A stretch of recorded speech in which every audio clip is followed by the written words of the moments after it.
thank you to all of you who have helped make a difference in the lives of these amazing children of God. We come together today to honor these graduates for all the hard work and to be reminded that we are each called to be active agents to help transform the world. We are so richly blessed to share our life's journeys and to walk with one another into a better future. I want to share with you some words from another Presbyterian minister, Mr. Rogers. He spoke this at the commencement address at Dartmouth. He said, "I'd like to give you all an invisible gift at this moment. A silent moment to think about those who have helped you become who you are today. Some of them may be here right now with you. Some may be far away. Some may even be in heaven. But wherever they are, if they've loved you and encouraged you and wanted what was best in life for you, they're right inside of you. And I feel that you deserve a quiet time on this special occasion to devote some thought to them. So at this time, let's take a moment of silence in honor of all those who helped each of you achieve this wonderful goal. Let us pause for a moment.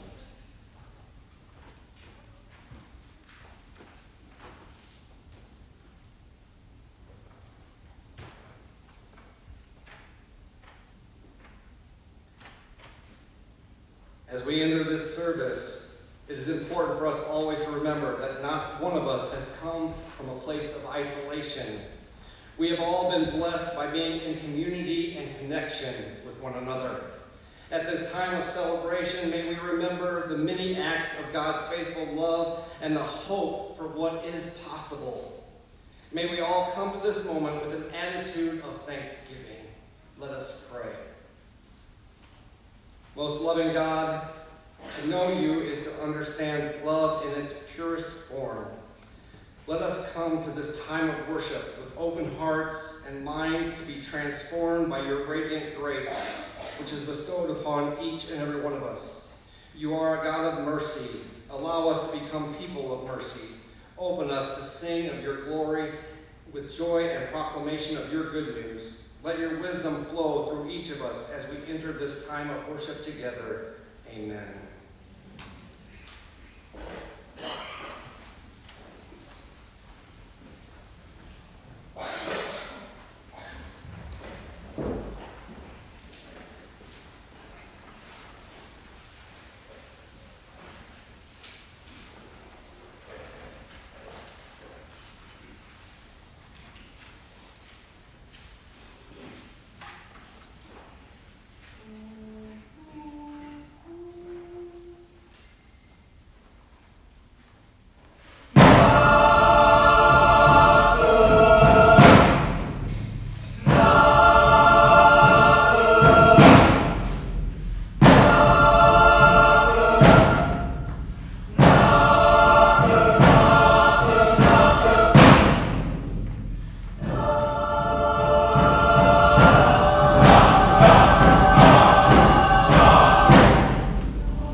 Will everyone please stand and join me in saying the call to worship?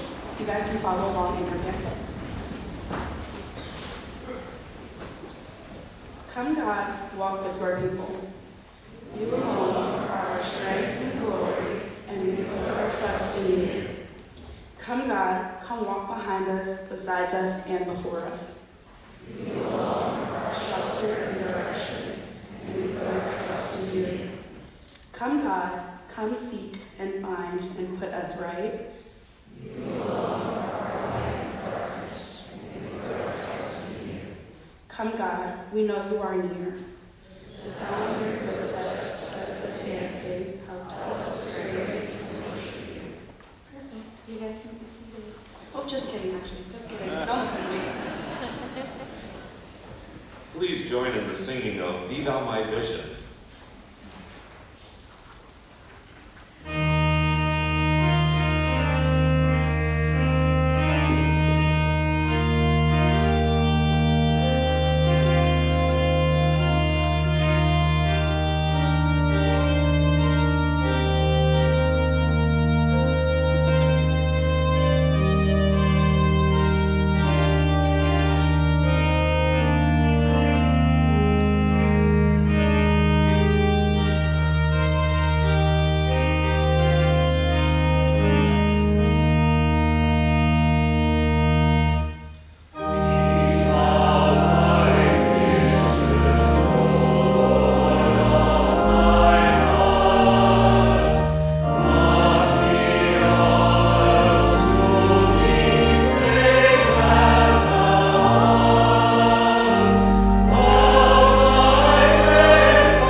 Knowing that God will protect us, give us strength and love, while we persist in falling short of God's glory, love, and hope for us. Let us now join to offer God those times we need Christ's help to be the people in the church we are called to be.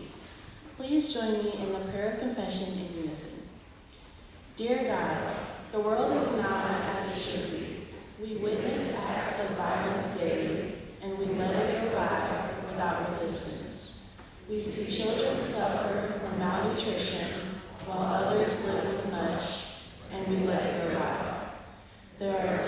deaths caused by diseases that could be cured, and we let it go by. Lord, we cry out today as these things pass. Open our hearts to no longer accept them as normal. When we are selfish, strip us of our selfishness until we are willing to be selfless. When we are unloving, turn our actions into love. Forgive our past transgressions and redeem us so that we may heed your call to serve one another. Deliver us this day to a place of joy for one another. Correct our misguided thinking that only focuses on ourselves. Release your glory in us so that we may see a world resurrected. A world where every voice is heard and every person matters. Amen.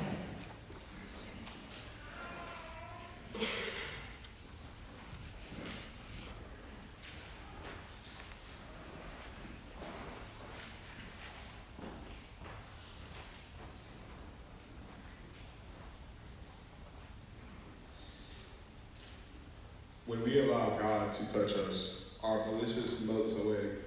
Our fears are lifted, our failures are forgiven. God is the one who raises us from the death to new life, from helplessness to hopefulness, from hostility to hospitality, from division to kinship, from arrogant self-seeking to humble servanthood. Be assured that God will transform the impossible into the possible. Let us always thank God for lifting us and helping us to embody the future and to take our next steps in community together, assured that we are all supported by God's love.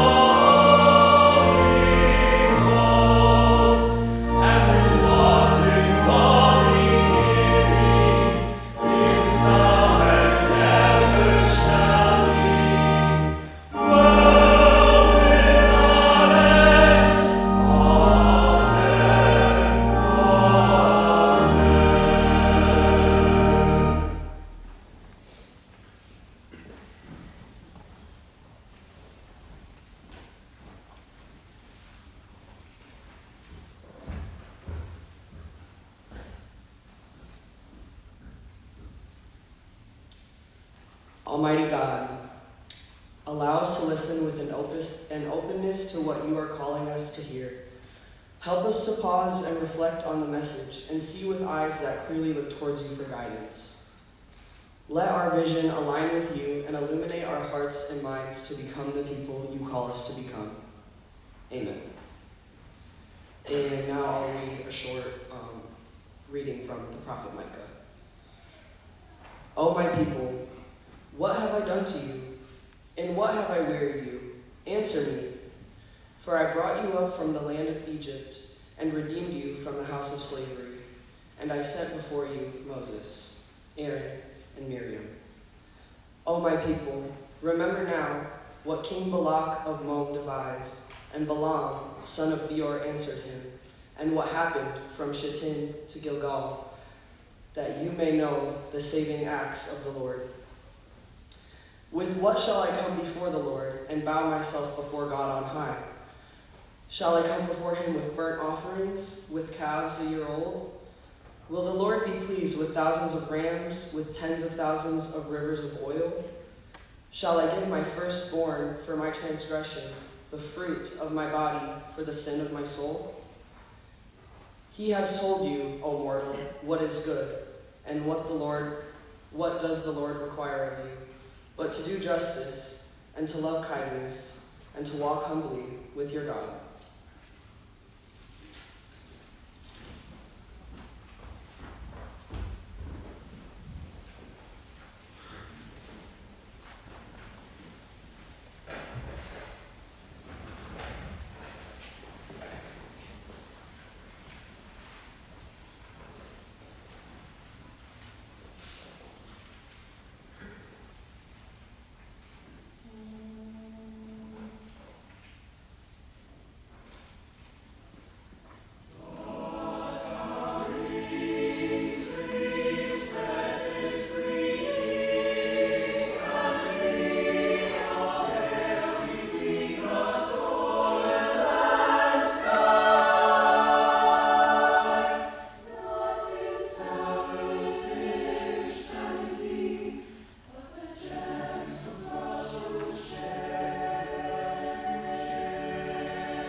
I, therefore, the prisoner in the Lord, beg you to lead a life worthy of the calling to which you have been called, with all humility and gentleness, with patience, bearing with one another in love, making every effort to maintain the unity of the Spirit in the bond of peace.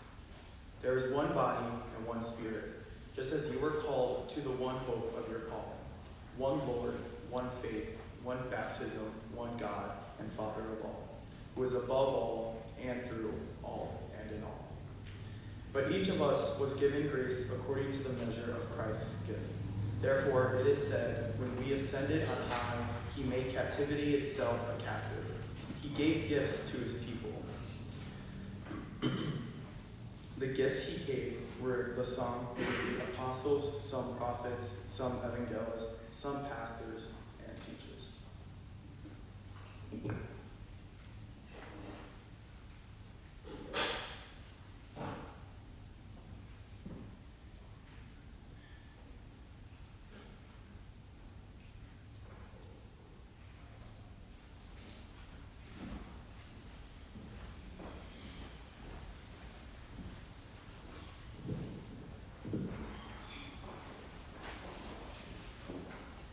Praise the Lord, everybody. Okay, let's try this again. You invited a black preacher. So, just because y'all white don't mean I stop being black. So, let's try it again. Praise the Lord, everybody. Oh, hallelujah. God is good. I say God is good, and you say all the time. And then I say all the time, and you say, there you go. All right. Now we're having church. Amen.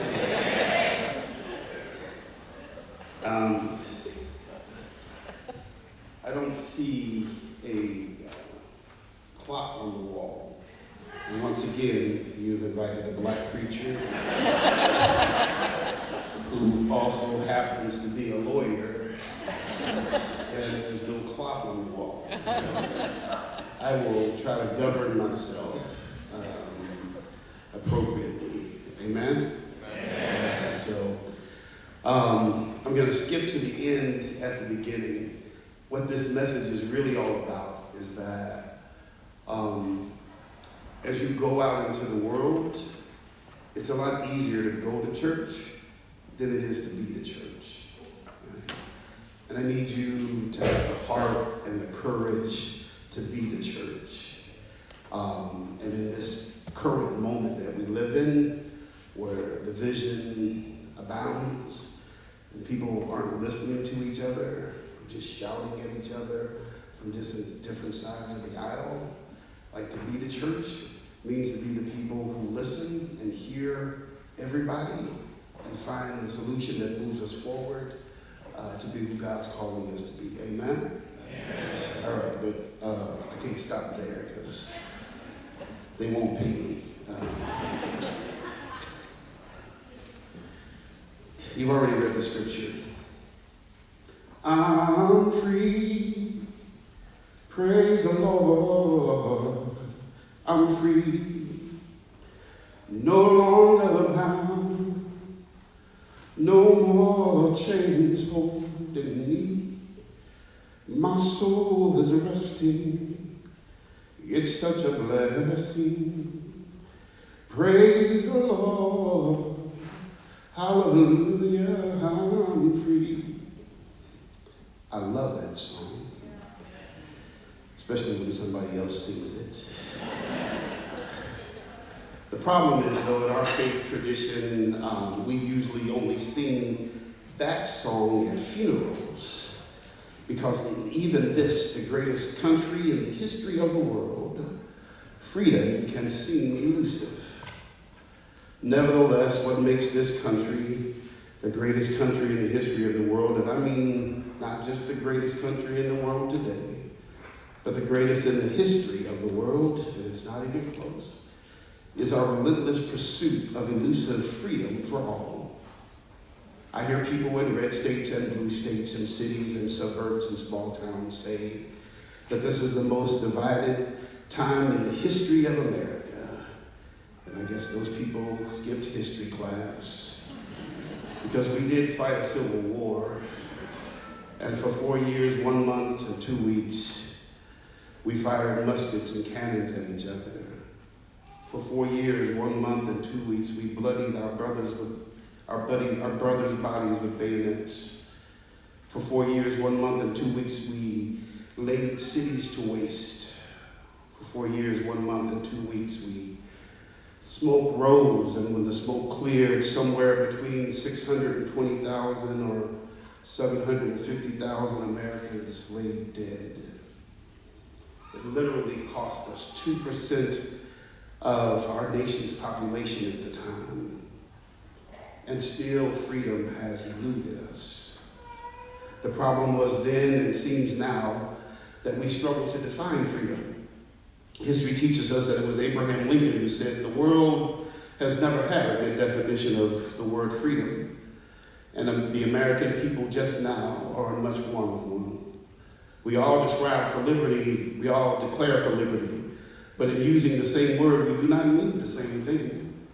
With some, the word liberty means for each man to do as he pleases with himself and the product of his labor. While with others, the same word means to do as they please with other men and the product of other men's labor. Here too are different things, and not only different but incompatible things called by the same name, liberty. And it follows that each of the things in its respective parties called by different and incompatible names, what some call liberty, others call tyranny. The American dilemma did not die with Lincoln. We're still trying to define liberty in ways that embrace the full breadth of America. We're still wrestling with how much government is necessary to protect the freedoms and how much is too much so that it robs us of our freedoms. Not enough government leaves freedom fragile and subject to the tyranny of the bold and selfish. And too much government may become tyranny itself. Where is the line? I don't know. What I do know is we're only going to find it together. We can't sit on opposite sides of Twitter, Instagram, and TikTok and shout across the aisle at each other. That kind of incivility ensures that no one will be heard, and it renders democracy ineffective. Well, by now, more than one of you is wrestling with or perhaps wondering, what does any of that have to do with our faith? What does that have to do with God? I came to receive a word from God, not a lesson on democracy, and my answer is it has everything to do with God. Christianity has a great deal to do with intersectionality. For it is at the intersection of the cross, our Christ, and our Christ that we find our conversion. It is at the intersection of God's steely resolve and our repentance that we find our redemption. It is at the intersection of God's plan and our path that we find our purpose. Moreover, the cross itself is but an intersection. Moreover, I would argue that at the intersection of our citizenship in the kingdom and our citizenship in this country is the pursuit of freedom. I know I'm right about it because Scripture teaches us in 2 Corinthians chapter 3, verse 17, now the Lord is that Spirit, and where the Spirit of the Lord is, there is liberty.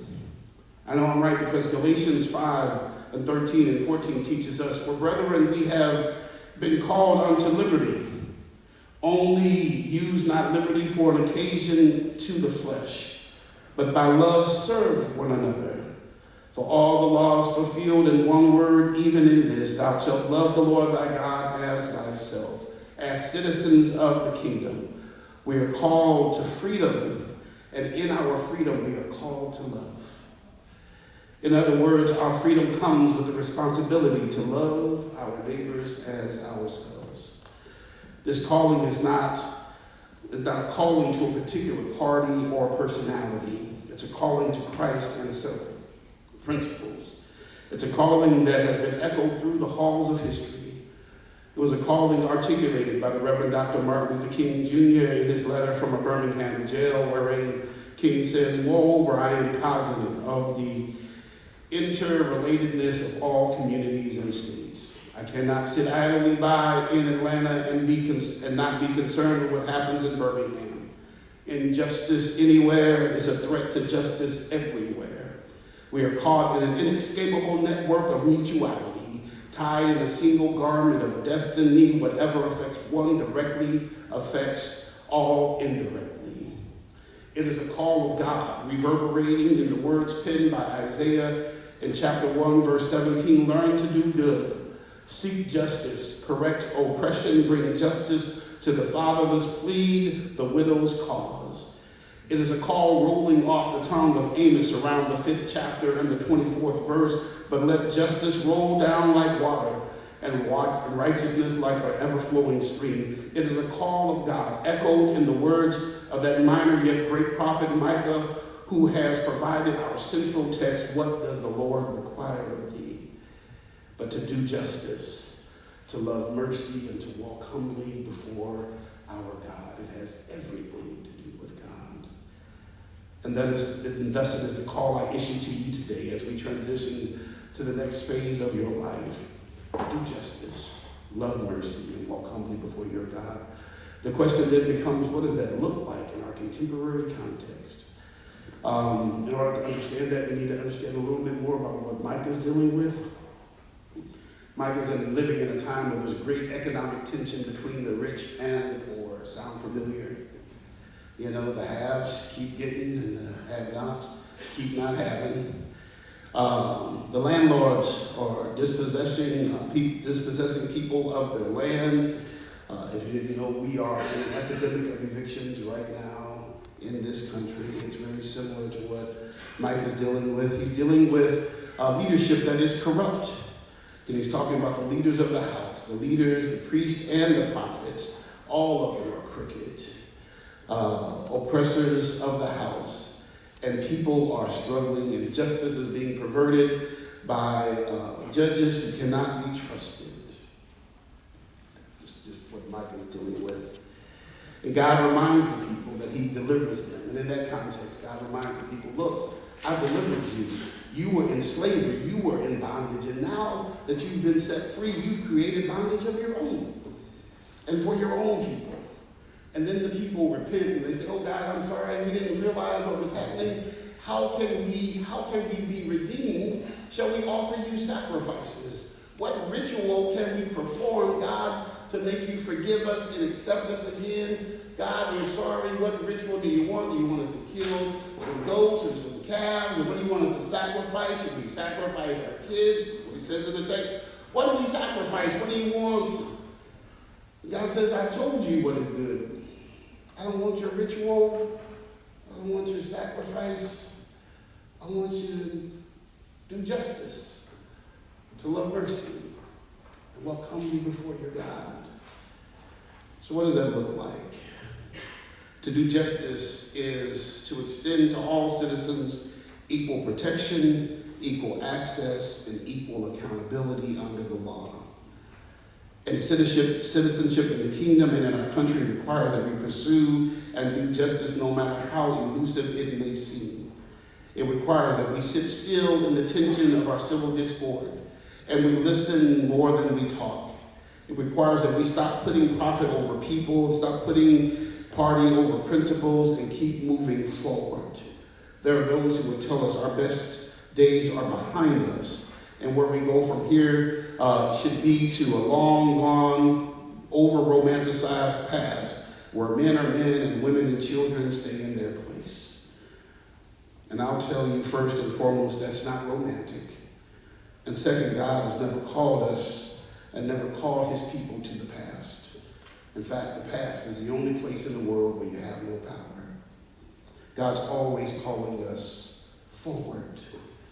And forward always includes more people than it did before. And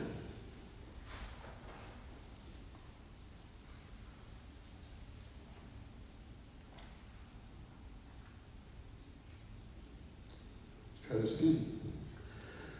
And if we will, let me tell you a story about what it looks like to do justice. During the civil unrest following the shooting death of Michael Brown in Ferguson, Missouri. Of course, the church I pastor is not far from there, and I spent time in Ferguson. But after his shooting death, we gathered a group of churches called the United Congregations of the Metro East, and we gathered in 3 different cities, a group of pastors and chiefs of police and mayors and teachers and students, and we came together to hear each other about what was happening in the midst of all of the chaos. And in that space, people sat and listened as a group of police officers talked amongst themselves and said, this is the hardest time we've ever had. We're supposed to protect and serve the people, and they don't trust us anymore, and I'm responsible for making sure that all of these other people get home safe, and I care about this community, but I'm not trusted anymore. And then there were pastors who said, my people have been traumatized by all of the violence and the chaos. And then there was this 16-year-old boy who stood and he told a story about when he during the midst of this, he was walking home from school, and he was headed up the street. He happened to be about 6'2" and 210 pounds and pretty put together, and he had locks, long locks in his hair. He was wearing a hoodie, but he wasn't an athlete. He was actually the president of the math club. He's a big athletic looking nerd. And he's walking up the street, and as he's walking up the street, a police officer pulls up to the corner when he's about halfway down the block. And so as he's walking, the officer stops, and it's when he gets to the end of the block, the officer rolls down her window and she says, did you just come from that way? And he says, ma'am, I'm sorry, I don't understand the question. And she says, what don't you understand about did you come from that way? He said, well, you just saw me walking from this way. I don't understand why you would ask me why I came from that way. She says, are you getting smart? He says, no, I'm just trying to understand. She gets out, she takes him, she sets him down the curb, she cuffs him, sets him down the curb, she goes to his pocket, she gets his ID, she runs his name, and she says all that stuff. And then he says to this group of pastors and mayors and police officers and teachers and parents who all gathered to listen that he says, I felt watched but not seen. I was like, wow. Like that's it, right? Like that's not just what happened to him. That's what's happening to us, right? Like we're all watching each other, but we're not seeing each other, not hearing each other, not connecting with each other. And community is broken like that. And that the call of Christ for us, if there is to be justice, there can be done if we don't see each other. Do me a favor, if you will. This is going to make you really uncomfortable.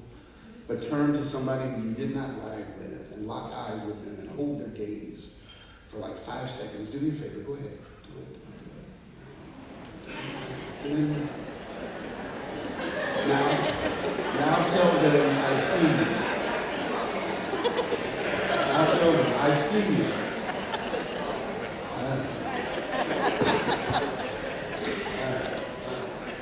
There we go. All right. If you weren't uncomfortable, then you're weird. All right? So that's okay, right? We have to be able to be uncomfortable and see each other. Amen? Let's skip on to the next thing. But not only do we have to do justice and be intentional about seeing each other and building community to do so, we have to love mercy.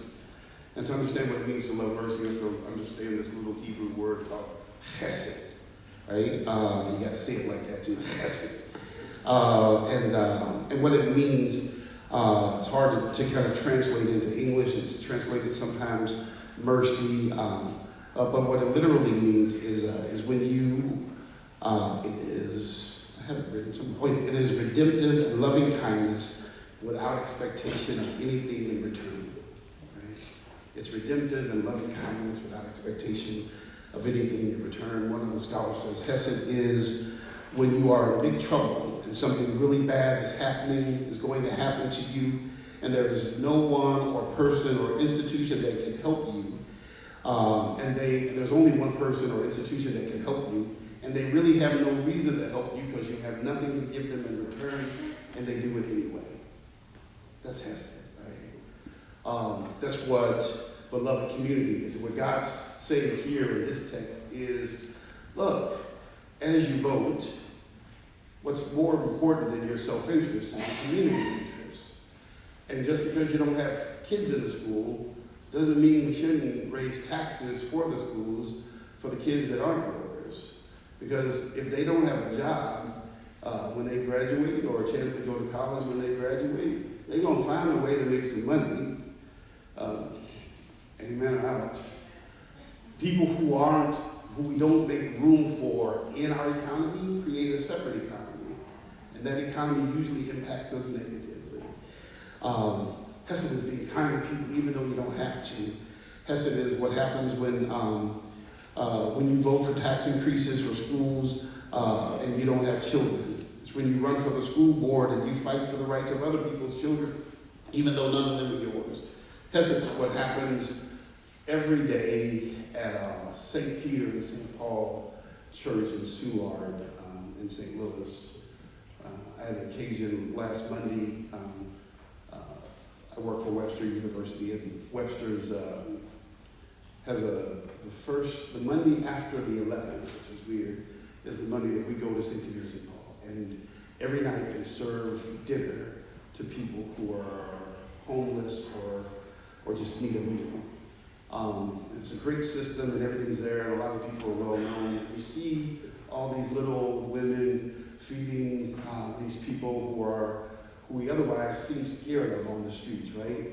And they sit down and they eat together and they laugh and joke and they all even know each other. They've built this amazing community. And those homeless men and women have nothing to offer them. But on this particular Monday, last Monday, something amazing happened, John. Students from WashU Medical School and from the School of Social Work at WashU came to our dinner. And they volunteered and they offered to these homeless men to wash and examine their feet to make sure that they weren't injured in a way that was going to cause them to suffer to lose a limb or something later. And it was the most amazing thing I've ever seen. And I know some of you are disgusted already. You're like, first of all, I don't like playing with my feet. Right? And I don't want to mess with nobody else's feet. I certainly don't want to mess with some homeless person's feet. These were young black women, young white women from suburban communities all around the country. And they sat there down with these men and they took off their shoes and socks. They soaked their feet in soapy water. They washed their feet. They clipped their nails. They checked for injuries. They bandaged wounds that needed them. It was extraordinary. That's Hesed. And you're thinking, what does that have to do with everything? Like, we are capable of great kindness. Like, it's actually baked into us. It comes with our faith. The problem is we are so caught up in this cycle of division that we won't go out our way to help somebody who can't help us. And so if we're going to go forward and be who God's called us to be, we have to do justice. We have to love mercy. We have to do Hesed. And then lastly, we have to walk humbly before our God.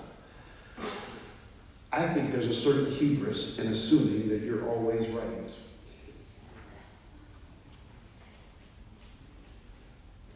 In fact, I think everybody in here should assume every once in a while you're wrong. In fact, if you go a whole day thinking that you're right, before you go to bed, you should repent. Because we're all wrong sometimes, right? And the good news is, if you're married, you don't have to worry about that.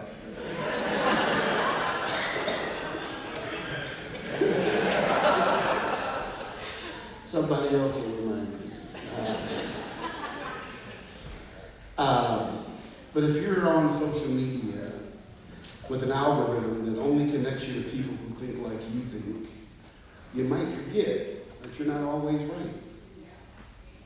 You might assume that, I know I'm right because all these people agree with me. No, as it turns out, It's just y'all that think that. And the computer knows, oh, these things match and it puts you together.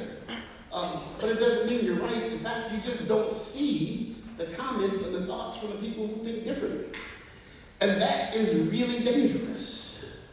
And it's what's broken in us. There's part of what it means to walk humbly before God is to acknowledge that I might be wrong. And because I might be wrong, I need to find somebody who doesn't think like I think to make sure that I'm talking to them, that I'm engaged with them in conversation so that I can check myself before I wreck myself. So how do we do that? I want to invite you, especially young people. This might be really hard for you, but I need you to trust me on this, right? Every once in a while, maybe once a week, unplug from social media. Like unplug, like turn it off. Get off Twitter, get off Instagram, get off all of that, right? Sit and be still with yourself and your own thoughts and pray and spend some time with God unplugged so that you can examine your thoughts, right? And then when you re-engage in a way from a place of humility.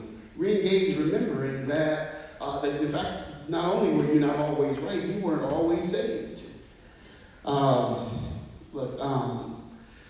There's this thing during his farewell address, I'm almost done, in his farewell address, George Washington says this, he says, however, political parties may now and then answer popular ends. They are likely in the course of time and things to become potent engines by which cunning, ambitious, and unprincipled men will be enabled to subvert the power of the people and to usurp for themselves the reins of the government, destroying afterwards the very engines which have lifted them to unjust dominion. That's George Washington in his farewell address, saying be really careful about partisan and party politics because people are likely to use them to manipulate us to steal our democracy. Unplug from time to time and remember the grace you've been given. Unplug and remember Christ died for you while we were sinners. Remember that God did not demonize you and that he called you while you were a sinner, and therefore don't demonize people because they think different than you. In closing, the miracle of America lies not merely in its origins, but rather in its evolution. From the bold vision of those radically progressive experimental social scientists known as founders, who penned the Declaration of Independence and the Constitution, to the resilience of its people during times of war, economic upheaval, and social change. America has continually adapted and reinvented, re-envisioned, reimagined, redesigned, and redefined itself.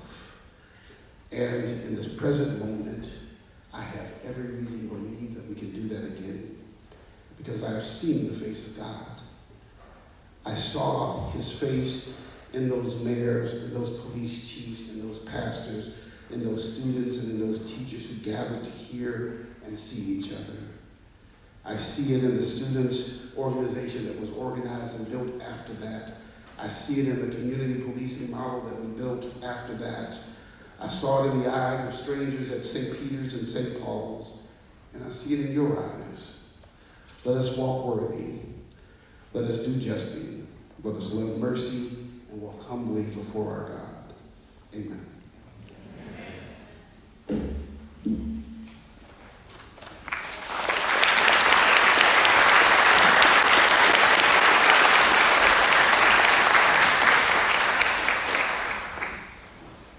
Please join in the singing of Here I Am, Lord, found on the back cover of your bulletin. Please stand.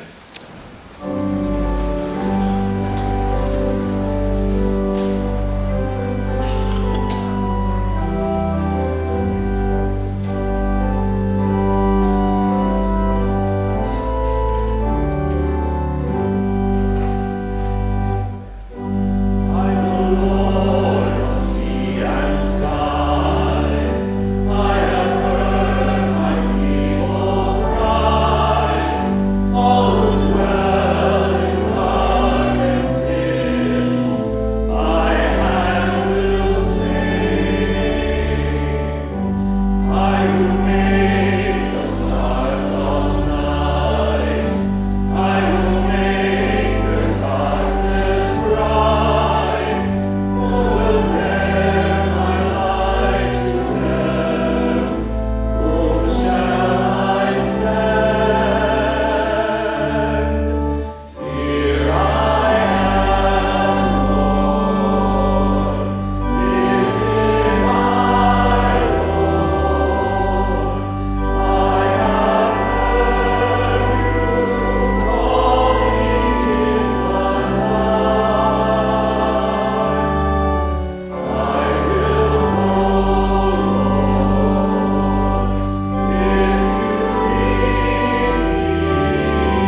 Seniors, please join me in the litany.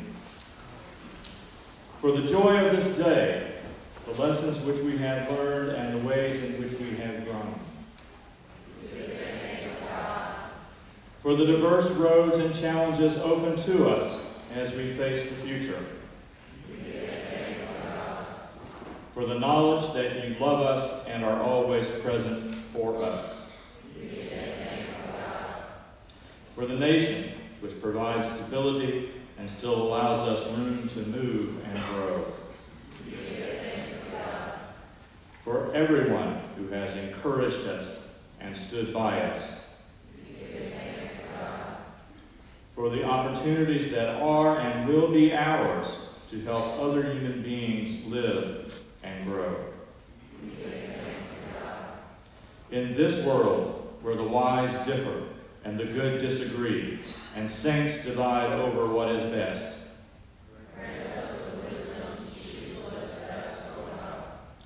In this world where cowards flee when they should stand.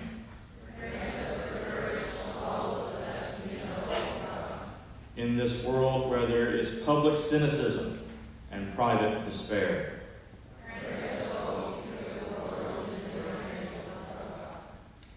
Finally, beloved, whatever is true, whatever is honorable, whatever is just, whatever is pure, whatever is pleasing, whatever is commendable, if there is any excellence, and if there is anything worthy of praise, think about these things. Continue to do the things that you have learned, received, heard, and seen, and the God of peace will be with you.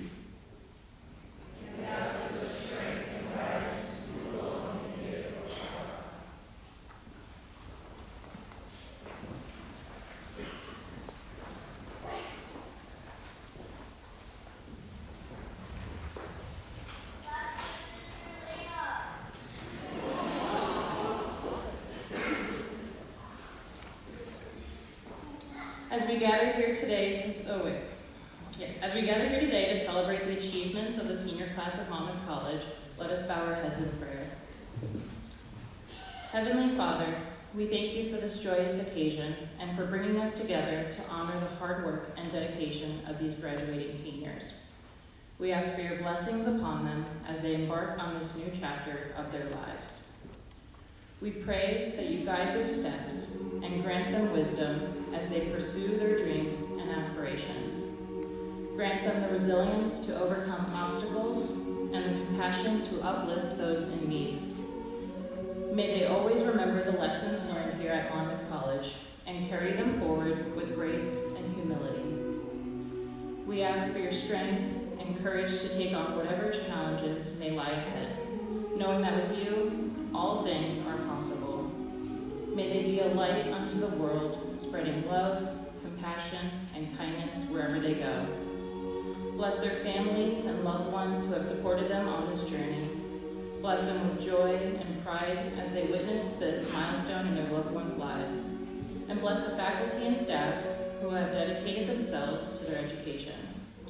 As they leave this campus, may they carry with them the values of Monmouth College: integrity, scholarship, and service to others, and may they continue to make a positive impact on the world around them. We offer this prayer in your holy name. Amen.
Thank you all for joining us today, and a very special thanks to Reverend Charles Burton for your incredibly moving message. Thank you very much. I also want to extend a thank you to Reverend Huxtable for all the work he put in behind the scenes, and a special thank you to all the hard work put in behind the scenes to make events like this possible. Our most glorious Creator calls upon us to enter covenant with God, each other, and all of creation. As we go in peace, remember and be awed by the love that God and our neighbors have shared with you, and go forth willing to share that glorious love. Go in love, peace, and service to our God, to ourselves, and to our fellow humanity. Old Lamed, here's to be.